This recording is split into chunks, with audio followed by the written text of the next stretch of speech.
बिस्मिल्लाहिर्रहमानिर्रहीम। अस्सलाम वालेकुम। कैसे हो सब? ठीक हो? मैं ਤੁਹਾਡਾ ਭਾਈ ਕੈਸਰ ਮਕਸੂਦ ਸ਼ਾਕਰੀ ਜੀ ਦੇ ਨਾਂ ਤੋਂ ਤੁਹਾਨੂੰ ਪਤਾ ਸਾਡਾ ਚੈਨਲ ਆ।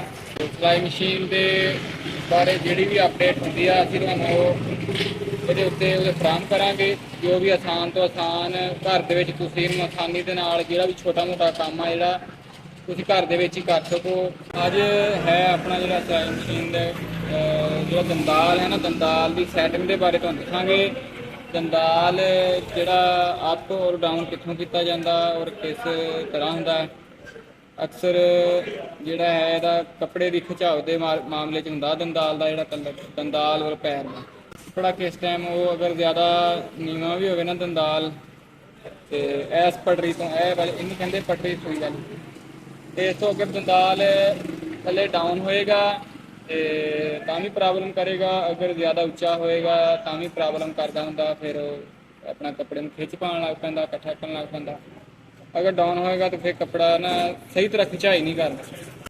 ਇਹ ਆਪਣਾ ਸਲਾਈਡ ਇਹਦਾ ਤੁਹਾਨੂੰ ਦੱਸਿਆ ਸੀ, ਇਹ ਸਲਾਈਡ ਆਪਣਾ ਇਹਨੂੰ ਆਪਾਂ ਖੋਲ ਕੇ ਸਾਈਡ ਤੇ ਕਰ ਦਿਆਂਗੇ। ਇਹਦੇ ਬਾਰੇ ਇਹ ਪੇਚਕਸਾਂ ਦੀ ਜ਼ਰੂਰਤ ਪੈ ਸਕਦੀ ਹੈ, ਇਹ ਅਕਸਰ ਤੁਸੀਂ ਘਰਾਂ ਦੇ ਵਿੱਚ ਹੁੰਦੇ ਵੀ ਆ, ਲੈ ਵੀ ਸਕਦੇ ਆ। ਇਹ ਆਪਾਂ ਪੈਰ ਖੋਲਿਆ, ਇਹ ਪੈਰ ਇਹਦਾ ਖੁੱਲ ਗਿਆ। ਇਹ ਪੈਰ ਵਾਲਾ ਪੇਚ ਆ, ਇਹਨੂੰ ਪੇਚ ਡੋਡਾ ਕਹਿੰਦੇ ਆ। ਇਹ ਦੰਦਾਲ ਆ ਗਿਆ, ਇਹਨੂੰ ਦੰਦਾਲ ਨੂੰ ਨਜ਼ਰ ਮਾਰੋ ਤੁਸੀਂ।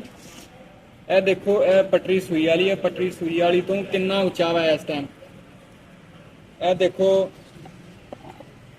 ਇਹ ਉੱਚਾ ਨਜ਼ਰ ਆ ਰਿਹਾ ਹੈ, ਉੱਚਾ ਵਾ ਪਟਰੀ ਸੂਈ ਵਾਲੀ ਤੋਂ। ਇਹਦੀ ਕੱਪੜੇ ਦੀ ਖਿਚਾਈ ਵਾਸਤੇ ਇੱਥੇ ਠੀਕ ਆ। ਇਹਨੂੰ ਫਿਰ ਵੀ ਤੁਹਾਨੂੰ ਇਹਦਾ ਜਿੱਥੋਂ ਅਪ ਔਰ ਡਾਊਨ ਹੁੰਦਾ ਤੁਹਾਨੂੰ ਉਹ ਦੱਸਦੇ। ਇਹ ਦੇਖੋ, ਸਿਲਾਈ ਮਸ਼ੀਨ ਨੂੰ ਇਸ ਤਰ੍ਹਾਂ ਕਰਕੇ ਇਸ ਪੋਜੀਸ਼ਨ ਦੇ ਵਿੱਚ ਤੁਸੀਂ ਇਹਨੂੰ ਕਰ ਲੈਣਾ ਕਰਕੇ। ਤੇ ਇਹ ਤੁਹਾਨੂੰ ਦੱਸਿਆ ਸੀ, ਇਹ ਜਿਹੜੀ ਇਹਦੀ ਹੈ ਇਹ ਹੈ ਬੁਕਲਟ, ਔਰ ਇਹ ਬੁਕਲਟ ਦਾ ਪੁਰਜ਼ਾ ਵਾ। ਇਹ ਜਿਹੜਾ ਪੁਰਜ਼ਾ ਵਾ, ਇਹ ਜਿਹੜਾ ਪੇਚ ਲੱਗਾ, ਇਸ ਪੁਰਜ਼ੇ ਦਾ ਕੰਮ ਆ ਦੰਦਾਲ ਨੂੰ ਅਪ ਔਰ ਡਾਊਨ ਕਰਨਾ। ਇਹ ਤੁਹਾਨੂੰ ਅਸੀਂ ਕਰਕੇ ਦਿਖਾਉਂਦੇ ਆ ਆਸਾਨੀ ਦੇ ਨਾਲ। ਇੱਥੋਂ ਇਹ ਦੇਖੋ ਪੇਚ, ਇਹ ਪੇਚ ਨੂੰ ਆਪਾਂ ਖੋਲਿਆ, ਇਹਨੂੰ ਇਹ ਲੂਜ਼ ਹੋ ਗਿਆ ਪੇਚ, ਇਹ ਹੁਣ ਫ੍ਰੀ ਆਇਆ ਤੇ ਲੂਜ਼ ਹੋ ਗਿਆ। ਤੇ ਇਹਨੂੰ ਜਿਹੜਾ ਪੇਚਕਸ ਦੇ ਨਾਲ ਹੀ ਤੁਸੀਂ ਇਹ ਦੇਖੋ, ਤੁਸੀਂ ਦੱਸਿਆ, ਇਹ ਦੇਖੋ ਦੰਦਾਲ, ਇਹ ਦੰਦਾਲ ਇਹ ਦੇਖੋ ਕਿੰਨਾ ਬਾਹਰ ਇੱਥੋਂ ਸਹੀ ਤਰ੍ਹਾਂ ਨਜ਼ਰ ਆ ਰਿਹਾ। ਆਹ ਦੇਖੋ, ਇਹ ਦੇਖੋ ਦੰਦਾਲ ਬਾਹਰ ਵਾ। ਇਹ ਤੁਹਾਨੂੰ ਦੱਸਾਂਗੇ ਇਸ ਤੋਂ ਹੋਰ ਵੀ ਜ਼ਿਆਦਾ ਬਾਹਰ ਕਿਸ ਤਰ੍ਹਾਂ ਦਾ। ਇਹ ਦੇਖੋ, ਐਸੀ ਨੂੰ ਹਲਕਾ ਜਿਹਾ ਇਹਨੂੰ ਡਾਊਨ ਕੀਤਾ ਇਹ ਪੇਚਕਸ ਦੇ ਮੁੱਠ ਦੇ ਨਾਲ। ਇਹ ਦੇਖੋ ਬਾਹਰ ਆ ਗਿਆ ਦੰਦਾਲ। ਅਗਰ ਹੋਰ ਉਹਨੂੰ ਕਰਾਂਗੇ ਇਹ ਦੇਖੋ ਹੋਰ ਬਾਹਰ ਆ ਜਾਏਗਾ। ਇਹ ਦੇਖੋ ਕਿੰਨਾ ਦੰਦਾਲ ਬਾਹਰ ਆ ਗਿਆ, ਇਹ ਜ਼ਿਆਦਾ ਬਾਹਰ ਵਾ ਦੰਦਾਲ। ਅਗਰ ਦੰਦਾਲ ਇਸ ਪਟਰੀ ਸੂਈ ਵਾਲੀ ਤੋਂ ਜ਼ਿਆਦਾ ਬਾਹਰ ਹੋਏਗਾ ਤਾਂ ਵੀ ਇਹ ਪ੍ਰੋਬਲਮ ਕਰੇਗਾ, ਕੱਪੜਾ ਸਹੀ ਤਰ੍ਹਾਂ ਨਹੀਂ ਖਿੱਚੇਗੀ, ਕੱਪੜਾ ਇਕੱਠਾ ਕਰੇਗੀ ਤੇ ਡਾਊਨ ਵੀ ਨਹੀਂ ਚੰਗਾ। ਫਿਰ ਹੁਣ ਤੁਹਾਨੂੰ ਇਹਨੂੰ ਅਪ ਕਰ ਦਿੱਤਾ, ਇਹਨੂੰ ਡਾਊਨ ਕਰਕੇ ਦਿਖਾਣੇ। ਇਹ ਦੇਖੋ, ਇਹਨੂੰ ਹਲਕਾ ਜਿਹਾ ਬਿਲਕੁਲ ਆਸਾਨੀ ਦੇ ਨਾਲ ਇਹਨੂੰ ਉੱਪਰ ਨੂੰ ਕਰੋਗੇ। ਇਹ ਦੇਖੋ, ਇਹ ਉੱਪਰ ਨੂੰ ਜਾ ਰਿਹਾ ਔਰ ਉਧਰੋਂ ਦੰਦਾਲ ਡਾਊਨ ਹੋ ਰਿਹਾ। ਦੇਖੋ ਇਹ ਦੇਖੋ, ਇਹ ਦੰਦਾਲ ਡਾਊਨ ਹੋ ਗਿਆ। ਇਹ ਦੇਖੋ, ਇਹ ਹੁਣ ਦੰਦਾਲ ਜ਼ਿਆਦਾ ਡਾਊਨ ਹੋ ਗਿਆ, ਪਟਰੀ ਸੂਈ ਵਾਲੀ ਤੋਂ ਬਿਲਕੁਲ ਡਾਊਨ ਹੋ ਗਿਆ। ਇੱਥੇ ਵੀ ਇਹ ਨਹੀਂ ਚੰਗਾ ਇੱਥੋਂ, ਕਿਉਂਕਿ ਇਹਨੇ ਫਿਰ ਖਿਚਾਈ ਨਹੀਂ ਕਰਨੀ ਪੈਰ ਦੇ ਨਾਲ, ਦੰਦਾਲ ਨੇ ਨਹੀਂ ਲੱਗਣਾ ਇਹਨੇ। ਹੁਣ ਇਹ ਇੱਥੋਂ ਮੈਂ ਹਲਕਾ ਜਿਹਾ ਇਹਨੂੰ ਉੱਪਰਲੀ ਸਾਈਡ ਤੋਂ ਦੇਖੋ, ਫਿਰ ਹਲਕਾ ਜਿਹਾ ਦੇਖੋ ਇਸ ਤਰ੍ਹਾਂ, ਔਰ ਦੇਖੋ ਦੰਦਾਲ ਬਾਹਰ ਆ ਰਿਹਾ। ਇਹ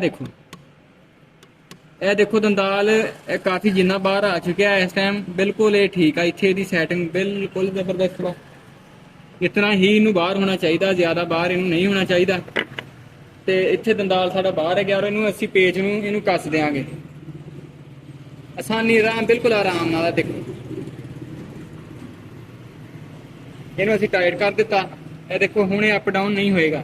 ਇਹ ਚੈੱਕ ਕਰੋ, ਉਹ ਟਾਈਟ ਹੋ ਗਿਆ ਨਾ, ਇਹ ਡਾਊਨ ਹੋਏਗਾ।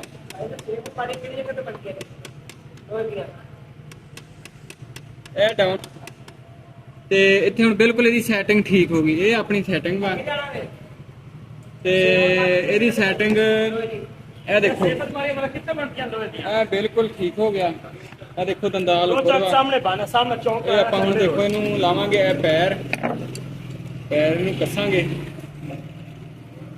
ਆਹ ਪੈਰ ਅਸੀਂ ਨੂੰ ਹੁਣ ਨਾਲ ਇਹਦੇ ਕੱਸ ਦਿੱਤਾ ਪੈਰ, ਔਰ ਪੇਚ ਨੂੰ ਟਾਈਟ ਕਰ ਦਿੱਤਾ। ਇਹ ਪੇਚ ਟਾਈਟ ਹੋ ਗਿਆ ਤੇ ਇਹਦੇ ਨੀਚੇ ਆਪਾਂ ਦਵਾਂਗੇ ਕੱਪੜਾ। ਇਹ ਦੇਖੋ, ਦੇਖੋ ਕੱਪੜਾ ਆਸਾਨੀ ਦੇ ਨਾਲ ਖਿੱਚ ਰਿਹਾ ਵਾ, ਦੰਦਾਲ ਔਰ ਪੈਰ ਆਸਾਨੀ ਦੇ ਨਾਲ, ਔਰ ਦੇਖੋ ਕੱਪੜਾ ਇਕੱਠਾ ਵੀ ਨਹੀਂ ਹੋ। ਇਹ ਹੈ ਅੱਜ ਦੇ ਸੈਟਿੰਗ ਤੁਹਾਨੂੰ ਦੱਸੀ ਦੰਦਾਲ ਦੀ ਕੱਪੜੇ ਦੀ ਖਿਚਾਈ ਵਾਸਤੇ। ਤੇ ਇਹ ਦੰਦਾਲ ਦਾ ਲਿੰਕ ਚਾਲ ਨਾਲ ਹੁੰਦਾ। ਚਾਲ ਦਾ ਤੁਹਾਨੂੰ ਪਤਾ ਹੀ ਆ, ਅਗਰ ਲੰਬੀ ਕਰਨੀ ਹੋਵੇ ਇਹਨੂੰ ਖੋਲ ਕੇ ਡਾਊਨ ਕਰਾਂਗੇ ਲੰਬੀ ਹੋ ਜਾਏਗੀ, ਇਹਨੂੰ ਅਪ ਕਰਾਂਗੇ ਚਾਲ ਛੋਟੀ ਹੁੰਦੀ ਜਾਏਗੀ। ਕਿਸੇ ਅਕਸਰ ਸਿਲਾਈ ਮਸ਼ੀਨ ਦਾ ਇਹ ਅਪ ਹੁੰਦਾ ਵਾ, ਅਗਰ ਅਪ ਕਰੋਗੇ ਫਿਰ ਇਸ ਨਿਸ਼ਾਨ ਤੋਂ ਇਹ ਦੇਖੋ 0, ਇਹ 0 ਪੁਆਇੰਟ ਇਹ ਲਿਖਿਆ, ਇਹ ਥੱਲੇ ਇਹ ਨੰਬਰ ਵੀ ਦਿੱਤੀ ਹੈ। ਇਸ ਸਿਲਾਈ ਮਸ਼ੀਨ ਦੀ ਚਾਲ ਦੀ ਸੈਟਿੰਗ ਨੀਚੇ ਵਾਲੀ ਸਾਈਡ ਨੂੰ ਆ। ਅਗਰ ਇੱਥੋਂ 0 ਤੋਂ ਇਹਨੂੰ ਨੀਚੇ ਨੂੰ ਕਰੋਗੇ ਚਾਲ ਇਹਦੀ ਵੱਡੀ ਹੋ ਜਾਏਗੀ, ਅਗਰ ਇਹਨੂੰ ਅਪ ਕਰਾਂਗੇ ਤਾਂ ਚਾਲ ਇਹਦੀ ਛੋਟੀ ਹੋ ਜਾਏਗੀ।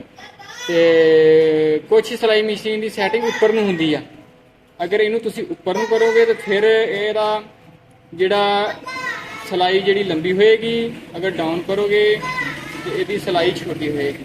ਇਹਦੀ ਸੈਟਿੰਗ ਨੀਚੇ ਵਾਲੀ ਸਾਈਡ, ਕਿਉਂਕਿ ਅਗਰ ਇੱਥੋਂ ਹੁਣ ਅਸੀਂ ਇਹਨੂੰ ਅਪ ਕਰਾਂਗੇ ਨਾ ਜੀ, ਅਗਰ ਇੱਥੇ ਇਹਨੂੰ ਅਪ ਕਰਾਂਗੇ ਤੇ ਫਿਰ ਉਹ ਕੱਪੜਾ ਖਿਚਾਈ ਨਹੀਂ ਕਰੇਗੀ, ਉਹ ਬੈਕ ਰਿਵਰਸ ਕਰੇਗੀ। ਇੱਥੇ ਦੀ ਸੈਟਿੰਗ ਠੀਕ ਆ। ਲਓ ਜੀ, ਅੱਜ ਦੀ ਇਹ ਸੈਟਿੰਗ ਹੋ ਗਈ ਆਪਣੀ ਦੀ ਦੰਦਾਲ ਦੀ। ਆਸਾਨੀ ਦੇ ਨਾਲ ਕਿਸ ਤਰ੍ਹਾਂ ਇਹਨੂੰ ਸੈੱਟ ਤੁਸੀਂ ਕਰ ਸਕਦੇ ਹੋ ਘਰ ਦੇ ਵਿੱਚ। ਆਪਣੇ ਭਾਈ ਨੂੰ ਦੁਆਵਾਂ ਯਾਦ ਰੱਖਿਓ। ਪਾਕਿਸਤਾਨ ਜ਼ਿੰਦਾਬਾਦ। ਅੱਲਾ ਹਾਫਿਜ਼।